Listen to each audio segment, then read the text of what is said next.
Requesting medic for 11-year-old male, lower back pain, C-spine precautions. What's going on? I'm the mother. And Lifeguarding in New Zealand was a different experience. Hang on. plus, Stingrays are trying to enjoy the beach, the people are trying to enjoy the beach, and we just don't all mix well together. and later. We have a report of an injured hiker on the North Park border near Del Mar.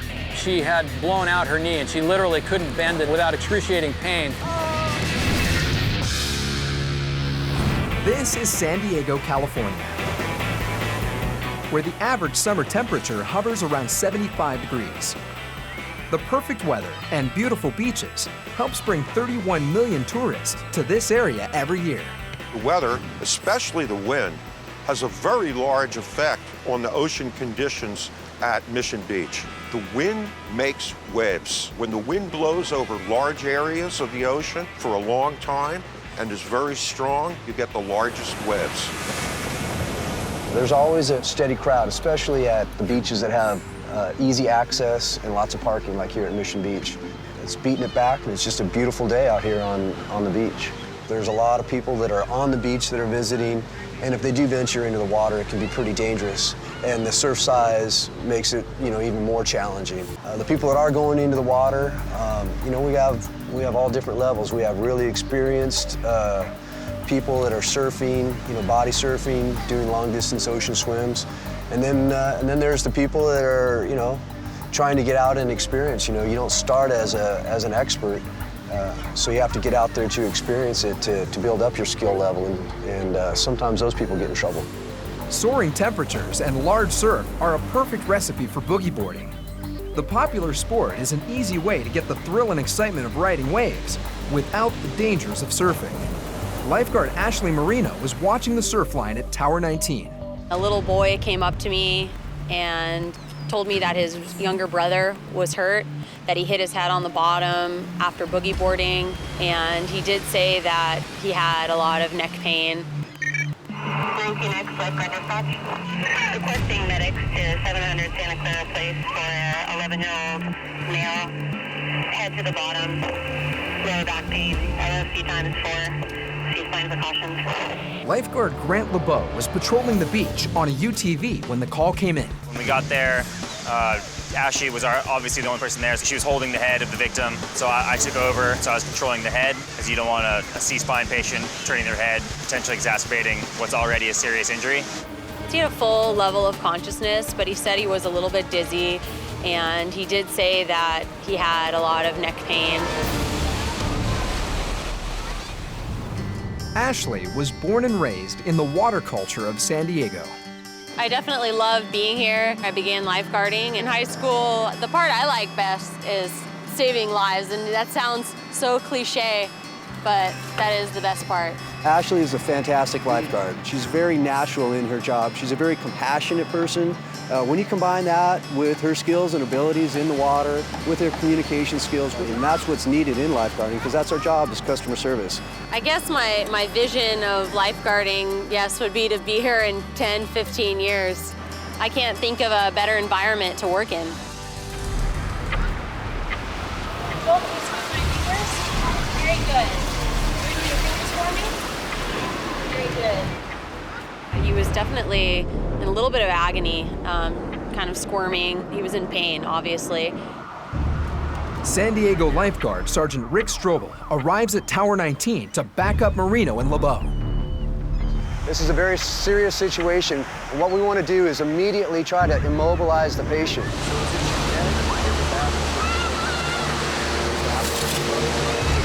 The young boy hit the bottom of the ocean with his head, causing some severe pain in his mid-back region. A C-spine emergency is a cervical spine injury. This is a very serious situation.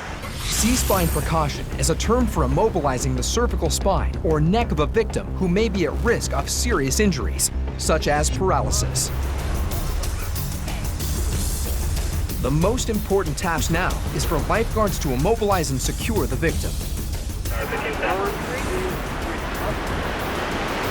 Arms up.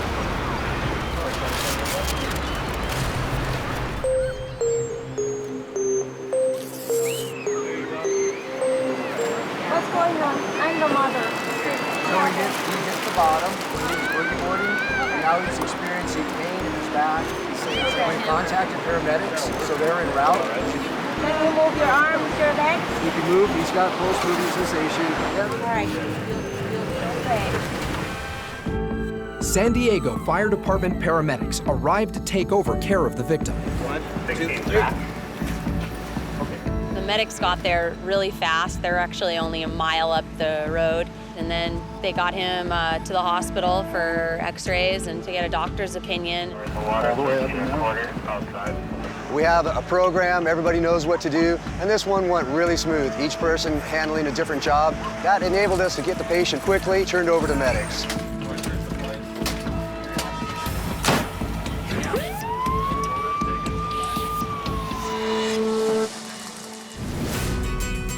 The city of San Diego employs almost 300 lifeguards.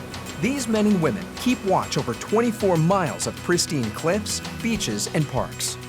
Of those 300, 2/3 are seasonal lifeguards, meaning they only work during the hot summer months.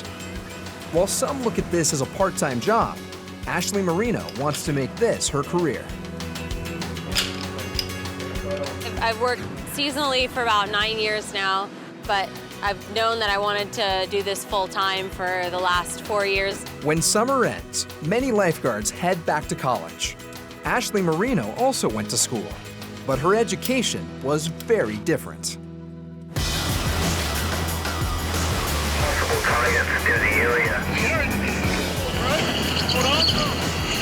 Welcome to New Zealand, where lifeguarding is as dangerous as it is rewarding.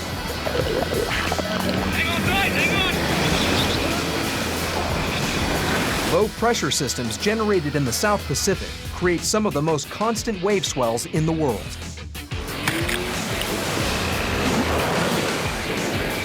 Lifeguards here specialize in big wave rescues with an average of 1,500 saves per year.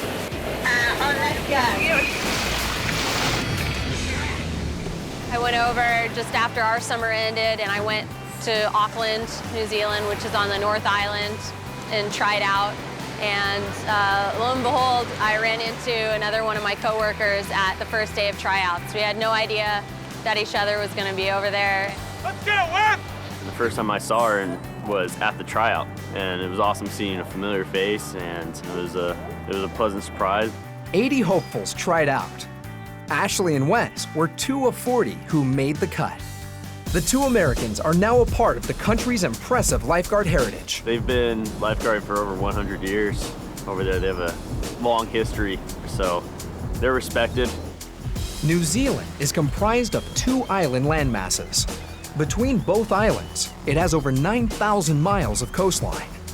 Because of the country's wildly varying topography and weather, lifeguards in New Zealand must utilize many unique skills.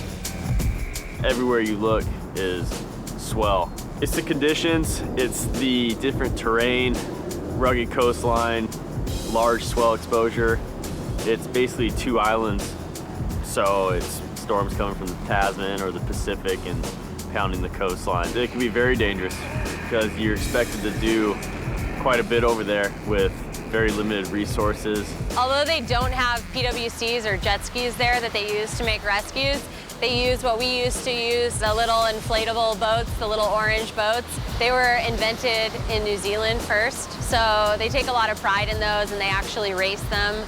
But they also use them on a daily basis to make rescues. If a victim is pretty far offshore or there's a rescue that's a little ways away from the beach, they'll send their boats out with a few people. But the inflatable boats are not the only difference here. Lifeguarding in New Zealand was a different experience. I found the first obvious difference that I saw was that you're working sometimes at these extremely remote beaches and the nearest ambulance or hospital is maybe 50 minutes away. The difference between lifeguarding in New Zealand versus in San Diego is you're expected to do quite a bit over there, dealing with large surf and boats in remote locations with minimal resources.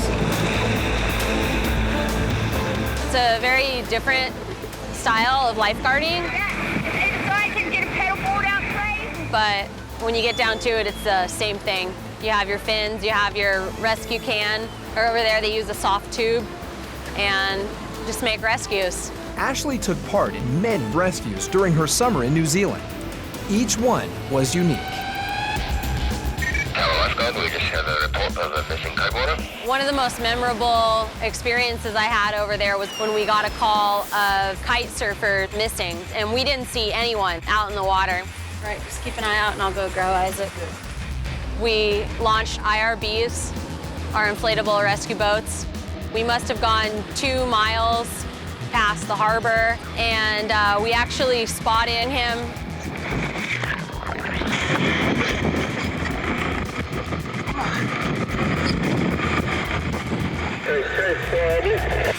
You go ahead.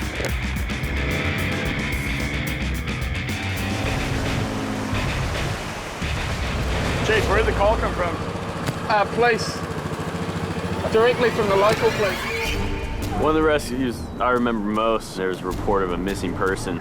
Authorities had found the car of the person who was missing on top of this gorge.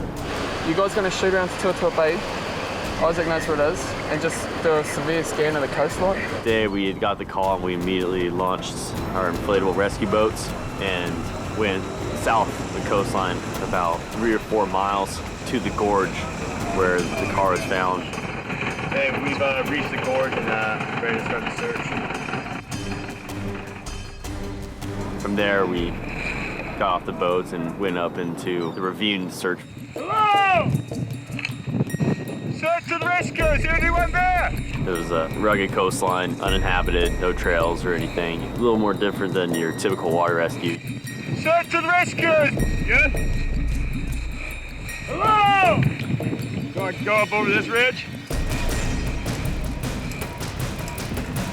Hello! Hello! Search and rescue, is there anyone there? We searched for about an hour. We covered a lot of ground and we didn't find anything. Searching from land, over. Please return to base. Please return to base. The most important thing I brought back from New Zealand was that lifeguarding is an international community and wanted to gain an experience that would go to my goals as a lifeguard here in San Diego. When it finally registers that you actually saved a life or 2 or 3 or 4, it's a great feeling, and I think it's why many of us choose to, have this as a career.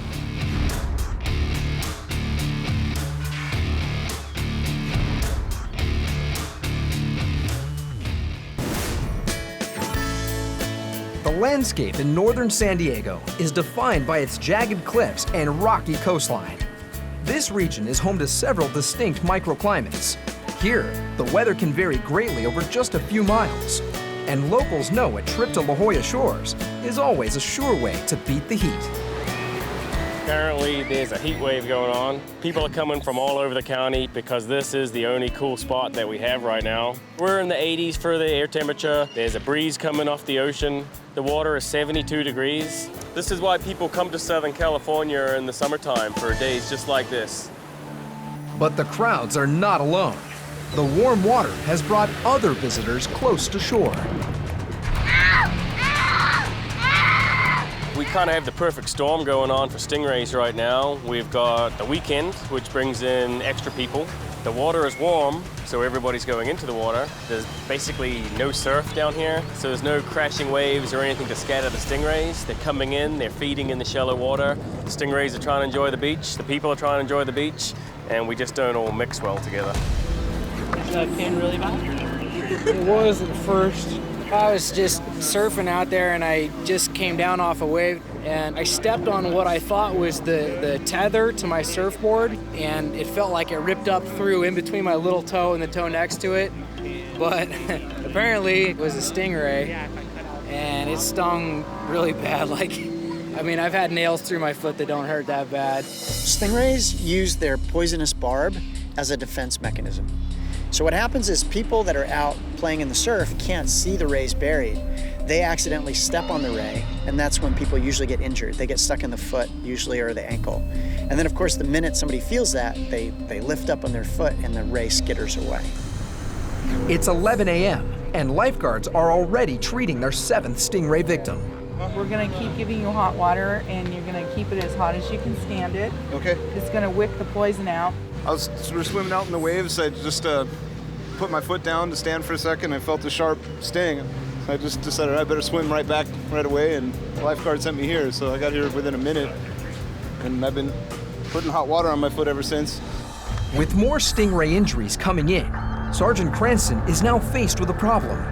He doesn't have enough manpower to take care of the victims and keep a close eye on the water. We're running out of personnel to treat the large amount of victims. Lifeguard dispatch copies. Dispatch copy requesting a BLS ambulance to La Jolla Shores. And then we have one current. We're equipped to handle a certain amount of stingray victims down here. It's something we do quite regularly. However, the large amount of victims that we're getting, we're kind of running out of resources and we're running out of personnel. So we've requested some additional EMTs, and they're going to come down here and just help us maintain treatment on all these victims. We're running some rescues in the water and just our regular weekend activity. And if we have any big activity go on and we don't have any more lifeguards here to treat the stingray victims, we need some EMTs here. They can take over treatment and just keep all the victims being treated as they need for their pain and monitoring all their vital signs or anything else that may need to be done for them. I'm gonna wrap this again. I just want to make sure it doesn't fall. We've had the stingrays keep coming in waves, and they seem to be going on the tidal change. When the tide changed from low to start coming in, we had a swarm of them. And now the tide's high and it's just changed to go back out. They seem to have come in force again. Trying to get hot.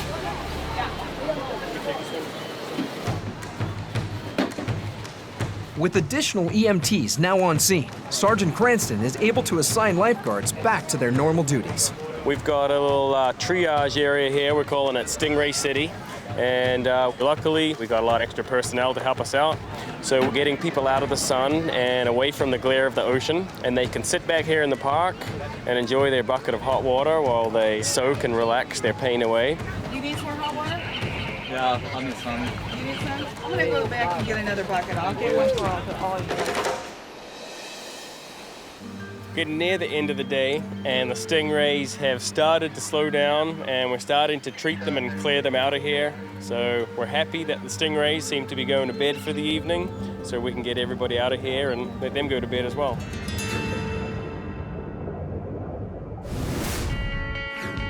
This is Torrey Pines State Reserve, where steep sandstone cliffs are crowned by a wide, flat plateau overlooking Torrey Pines State Beach.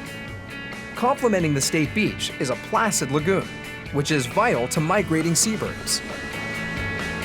This area of the beach is protected by seasonal state lifeguards and full-time peace officers like Ed Vadraska. So because we're at Torrey Pines, we have a very unique situation that lifeguards here deal with. Not only do we have beaches, but we have these trails. We have 12, 15 miles of trails just right here in the main part of the park. So people unfortunately do fall, they sprain ankles, they fracture femurs.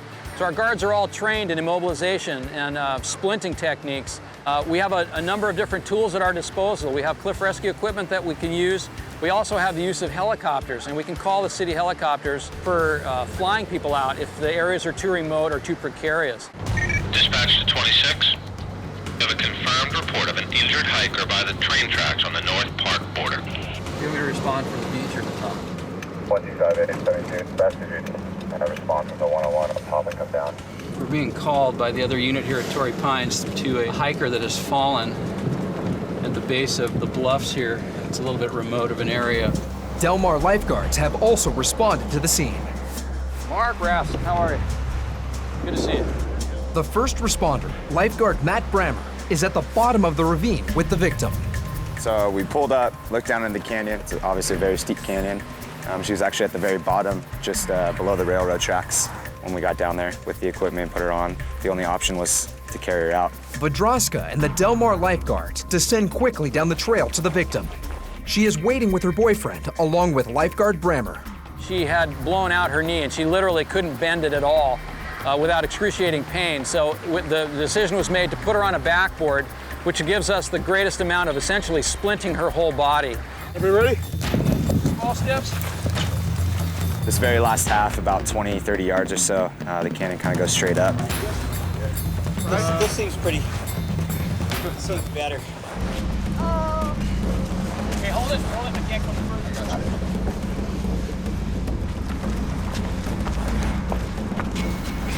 Right here. What's your first name? Barbara. Barbara, you did good. Barbara, I'm just gonna check your feet out a little bit here, okay? Barbara, can you wiggle your toes? Great. Which toe am I touching here? My big toe. Okay, how about here? Do you have any more pain up in here, in your hip area? Like right here? No, it's just around my knee and my thigh. Given a choice, the victim declines an ambulance to the hospital.